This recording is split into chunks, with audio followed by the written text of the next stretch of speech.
Allez,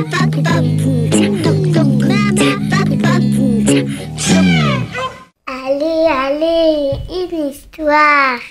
Il était une fois. Bonjour à tous, bonjour chers petits amis. Aujourd'hui, le froid qui vient du dedans. Un conte juif de Pologne. Une avalanche de neige a bloqué 6 hommes et une femme dans une caverne. Les amis, il fait nuit et les secours ne viendront qu'au matin, c'est sûr. Il faut tenir au chaud, sinon c'est la fin, c'en est fini de nous. Avec un peu de bois que chacun avait transporté, ils ont allumé alors un feu dans la caverne. Et ils se sont tous mis autour du feu pour se réchauffer. Mais tous savaient que si le feu s'éteignait, ils mourraient de froid avant même l'arrivée des secours. Il faisait une atmosphère terrible et pesante dans la caverne autour du feu.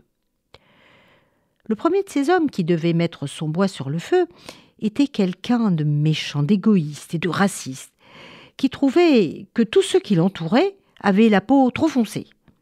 Alors il se dit en lui-même « Oh mais jamais je ne donnerai mon bois pour réchauffer les autres, et en plus en noir !» Il a gardé son fagot de bois. Le deuxième homme n'était pas mieux. Alors lui, il était très riche, mais avare. Il ne donnait rien. Et il se trouvait là parce qu'il espérait récupérer de l'argent des intérêts d'une dette au-delà de la montagne. Observant tout autour de lui, il a tout à coup posé son regard sur un homme à l'aspect un peu rude, portant des vêtements usés, raccommodés. Et pendant qu'il comptait son bois, il rêvait du bénéfice qu'il obtiendrait de la dette. Et il pensait « Je ne vais certainement pas donner mon bois pour chauffer des paresseux. » Et ben non, et il garda son fagot. Le troisième homme était un homme noir, dont les yeux étincelaient, mais de haine et de ressentiment. Sa souffrance physique et morale ne lui avait rien appris. Et donc il pensait « Je vais sûrement avoir besoin de ce bois pour me défendre. Et en plus, jamais je ne le partagerai avec ceux qui m'ont fait du mal et qui m'ont opprimé tout le temps. » Et lui aussi garda son bois. Le quatrième, lui, était un pauvre homme qui habitait dans la montagne et qui connaissait les chemins et les dangers et les secrets de la neige. Il se disait « Comme cette tempête de neige peut durer plusieurs jours, je vais garder mon bois. J'en aurai besoin, je ne vais certainement pas le donner. » Et voilà, lui aussi garda son bois. Le feu, petit à petit, se consumait. Le cinquième homme fixait les braises et semblait pensif, absent. Comme il était trop absorbé par ses fantaisies, il ne pensait même pas à se rendre utile, et lui aussi à garder son fagot. Le sixième, lui, était plus âgé, et les rides au front et les mains bien calleuses, il rêvait d'une vie plus facile, et il pensait « Le bois est à moi, il m'a coûté une vie de travail, je ne donnerai pas la moindre de mes brindilles, tant pis pour les autres, j'ai trop travaillé trop dur. » Et lui aussi garda son fagot de bois. Et le feu commençait à s'épuiser, et personne n'a bougé. Et le feu a fini par s'éteindre. Le dernier, ou plutôt la dernière, était une femme juive qui était assise toute recroquevillée à cause du froid. Et elle avait juste quelques brindilles, car elle était déjà très chargée. Ces quelques brindilles, c'était largement insuffisant pour entretenir le feu. Elle devait rendre visite à un vieil ami qui n'avait pas quitté la montagne et qui avait aidé sa famille à leur arrivée dans la région, sans aucune arrière-pensée.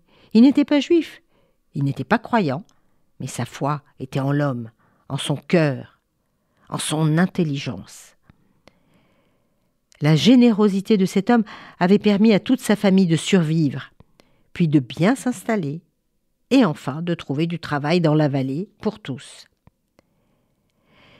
La jeune femme était vraiment très déçue. Elle était même accablée de voir l'égoïsme de ces 6 hommes. Elle se disait ils préfèrent risquer de mourir de froid plutôt que de mettre leur fagot de bois dans le feu. Moi, je n'ai que quelques brindilles, ça ne suffirait jamais.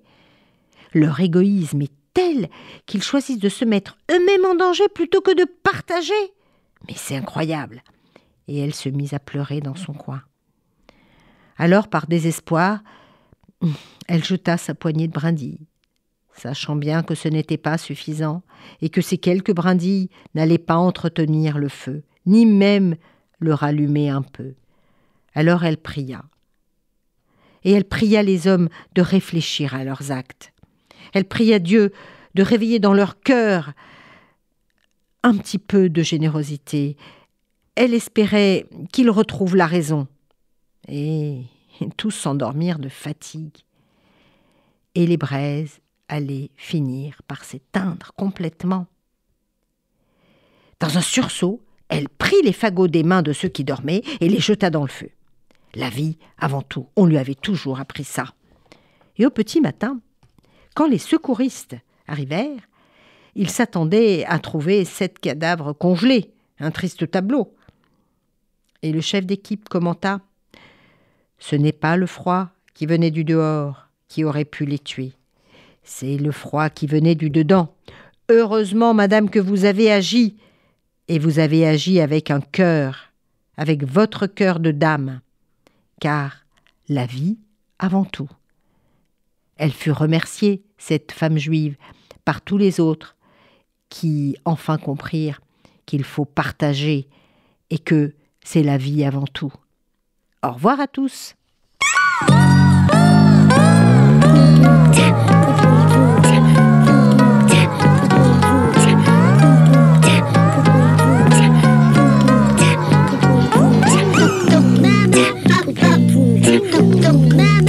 Don't